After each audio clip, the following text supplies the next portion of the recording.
Hi all, இன்றைக்கி பார்த்திங்கன்னா தக்காளி தொக்கு தான் நான் உங்களோட ஷேர் பண்ணியிருக்கேன். இதுக்கு வந்து ஒரு 5-6 பழம் எடுத்துக்கிட்டு நல்லா வாஷ் பண்ணிவிட்டு மிக்ஸி ஜாரில் போட்டு நல்லா ஃபைன் பேஸ்ட்டாக அரைச்சி எடுத்துக்கோங்க. கடாயில் கடுகு கருவேப்பிலை போட்டு இந்த அரைச்சி ஊற்றின தக்காளியை வந்து எடுத்து ஊற்றிட்டு நல்லா பச்சை வாசனை போகிற வரைக்கும் வணக்குங்க.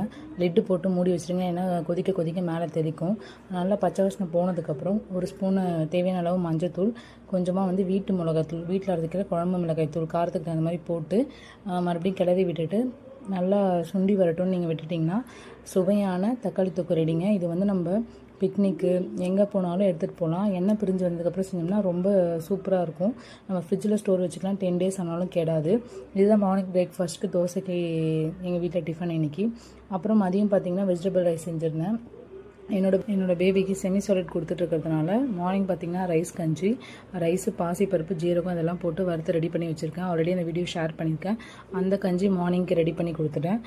அப்புறமா ஆஃப்டர்நூன் பார்த்திங்கன்னா கேரட் இருந்துச்சு. ஸோ கேரட்டை வேக வச்சு கேரட் பியூரி கொடுத்துட்டேன். ஸோ இதுதான் இன்றைக்கி என்னோடய vlog. இந்த வீடியோ பிடிச்சிருந்தா லைக் பண்ணுங்கள், ஷேர் பண்ணுங்கள். Bye friends.